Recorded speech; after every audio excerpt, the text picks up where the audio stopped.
बिहार के भागलपुर में बनने वाला है कंप्रेस्ड बायोगैस प्लांट, जिसमें जैविक कचरे के माध्यम से गैस का उत्पादन होगा, बिजली का उत्पादन होगा, साथ में जैविक खाद भी मिलेगी।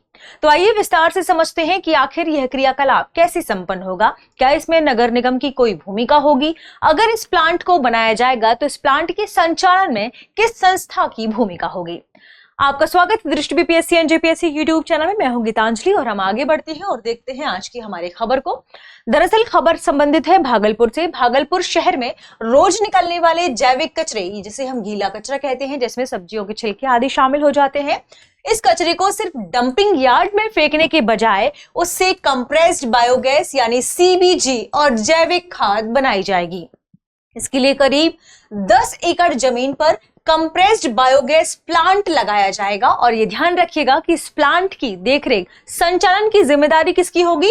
भागलपुर में इस परियोजना की जिम्मेदारी होगी हिंदुस्तान पेट्रोलियम कॉर्पोरेशन लिमिटेड यानी HPCL की। तो इसी को ये जिम्मेदारी दी गई है कि वो इस परियोजना को देखेगा। साथ में ये ध्यान रखिएगा कि प्लांट लगाने और चलाने का जो मुख्य कार्य है, उसमें जो खर्च आएगा प्लांट को लगाने और इसे चलाने में, जो मुख्य खर्च आएगा वो अब नगर निगम को नहीं उठाना होगा, क्योंकि हिंदुस्तान पेट्रोलियम कॉर्पोरेशन लिमिटेड ही प्लांट के निर्माण और संचालन का खर्च वहन करेगी। अब सवाल है कि फिर नगर निगम की क्या भूमिका होगी? देखिए, इसमें नगर निगम का मुख्य काम होगा अलग किया हुआ जैविक कचरा उपलब्ध कराना। आप सभी जानते हैं कि आजकल नगर निगम 2 प्रकार से कचरा इकट्ठा करती है। कैसा? पहला गीले कचरे के रूप में और दूसरा सूखा कचरा, जैसे प्लास्टिक वगैरह को वो सूखे कचरे के रूप में इकट्ठा करती है। उसमें जो गीला कचरा है, सब्जियां आदि जो अपघटन में ज्यादा सहायक होती हैं, गीले कचरे को क्या होगा, जैविक कचरा मानकर इसे अलग से उस प्लांट के लिए तैयार किया जाएगा। तो प्लांट तक सड़क संपर्क उपलब्ध कराया जाएगा। किसके द्वारा? नगर निगम के द्वारा। यानी ये जो जैविक कचरा है, जिसे गीला कचरा कहा जा रहा है, ये अलग करके सड़क परिवहन के माध्यम से प्लांट तक पहुंचाया जाएगा, प्लांट तक उपलब्ध कराया जाएगा। और ये काम कौन करेगा? नगर निगम। ठीक है। पानी और बिजली जैसी आवश्यक सुविधाएं भी नगर निगम उपलब्ध कराएगा। जल निकासी की जो व्यवस्था होगी इस प्लांट से, वो भी कौन कराने वाला है? जल निकासी की व्यवस्था नगर निगम कराने वाली है।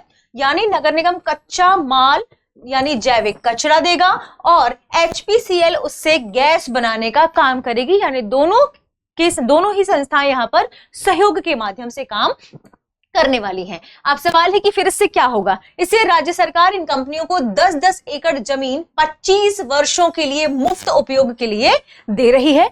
25 साल की अवधि पूरा होने के बाद जो कंप्रेस्ड बायोगैस प्लांट है उससे संबंधित नगर निगम को सौंप दिया जाएगा। यानी जिस इलाके में, जिस क्षेत्र में ये कंप्रेस्ड बायोगैस प्लांट बनाया जा रहा है, फिर 25 साल के बाद इस प्लांट को उस इलाके, उस क्षेत्र के नगर निगम को दे दिया जाएगा, उसे सौंप दिया जाएगा। इसलिए इसे केवल कचरा निपटान परियोजना नहीं, बल्कि भविष्य में नगर निगम के लिए एक स्थायी परिसंपत्ति के रूप में भी देखा जा रहा है। अब ये कहां पर बनाए जाएंगे? बिहार में अगर पूछा जाए कि किन क्षेत्रों में ये 4 प्रमुख रूप से कंप्रेस्ड बायोगैस प्लांट बनाए जाएंगे, तो राज्य के 4 नगर निगमों में ये पहल की जा रही है। पहला है गया जी, दूसरा मुजफ्फरपुर, तीसरा भागलपुर, चौथा बिहार शरीफ। सबसे पहले जो काम शुरू हो रहा है वो भागलपुर में हो रहा है, ये ध्यान रखिएगा। लेकिन इन 4 जगहों पर यह काम आगे संचालित होगा। इन सभी जगहों पर सार्वजनिक क्षेत्र की तेल और गैस कंपनियों को 10-10 एकड़ जमीन 25 वर्षों के लिए निःशुल्क उपलब्ध कराने की स्वीकृति दी गई है। अब सवाल है कि कंप्रेस्ड बायोगैस आखिर होती क्या है, क्योंकि इसके बारे में भी जानना जरूरी है। ध्यान रखिएगा, जब जैविक कचरे जैसे गोबर या अन्य बायोमास को बिना ऑक्सीजन के विघटित किया जाता है तो इससे बायोगैस बनती है। यानी इसमें ऑक्सीजन की क्या होती है? अनुपस्थिति होती है। ऑक्सीजन की अनुपस्थिति में जैविक कचरे को क्या किया जाता है? अपघटित या विघटित किया जाता है। सूक्ष्म जीवों के माध्यम से ये विघटित होती है और इससे ही हमने मीथेन जैसे गैसों की बात की थी। गोबर में बिना ऑक्सीजन की उपस्थिति में, ध्यान रखिएगा, ऑक्सीजन नहीं होनी चाहिए, फिर मीथेन गैस बनती है। है ना। तो ध्यान रखिएगा, इससे ही बायोगैस बनती है और इस गैस को शुद्ध करके दबाव में संपीड़ित करके कंप्रेस्ड बायोगैस तैयार की जाती है और इसे काफी हद तक सीएनजी के विकल्प के रूप में इसे देखा जाएगा। इसके अलावा वाहन इत्यादि में भी इसका इस्तेमाल किया जा सकता है, क्योंकि सीएनजी के विकल्प के रूप में वाहन में इसका इस्तेमाल होगा। ठीक है, तो ये खास बात है इससे संबंधित। अब सवाल है कि इससे क्या फायदा होने वाला है और इसकी क्या चुनौतियां हैं बिहार में। फायदा क्या होगा, सबसे पहले हम जानते ही हैं कि जो कचरा है उस कचरे का इस्तेमाल होगा और उस कचरे से क्या बनेगी, गैस बनेगी। जो गैस बनेगी उसका इस्तेमाल तो होगा ही, लेकिन इस कचरे से गैस के निर्माण में जो वेस्ट पदार्थ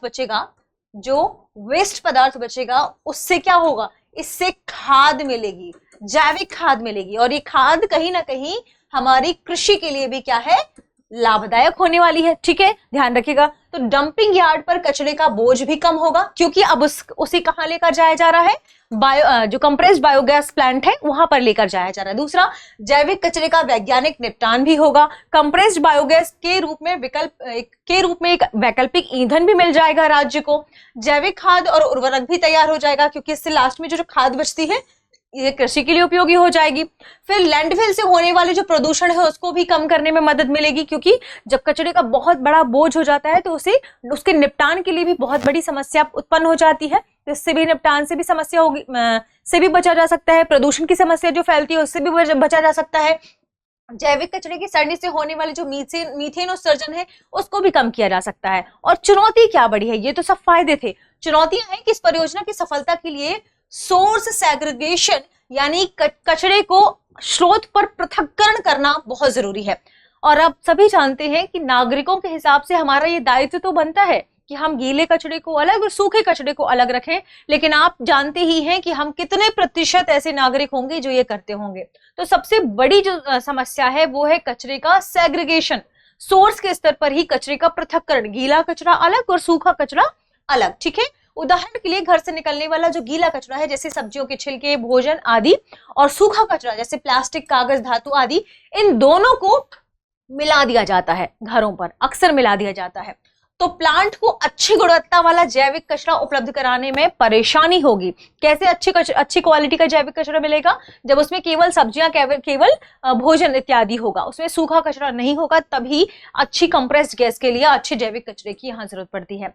और यह पहल मुख्य रूप से स्वच्छ भारत मिशन 2.0, शहरी और गोवर्धन योजना के उद्देश्यों से जुड़े हुए हैं। आप जानते हैं गोवर्धन योजना के अंतर्गत भारत सरकार क्या चाहती है कि हम एक स्वच्छ ईंधन, दूसरे वैकल्पिक ईंधन की ओर जाएं। जो गोबर है उसका इस्तेमाल इस वैकल्पिक ईंधन के साथ साथ खाद के लिए भी किया जा सके।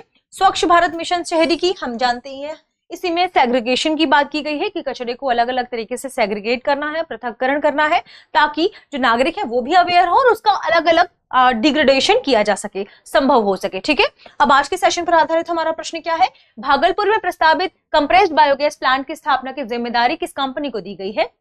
Bharat Petroleum Corporation Limited, Indian Oil Corporation Limited, Hindustan Petroleum Corporation Limited या Gas Authority of India Limited? इस प्रश्न का सही जवाब कमेंट सेक्शन में देना ना भूलें। मिलते हैं अगली वीडियो में, शुक्रिया। अब एग्जाम की तैयारी को और बेहतर करने के लिए हमारे चैनल को लाइक, शेयर और सब्सक्राइब करना ना भूलें।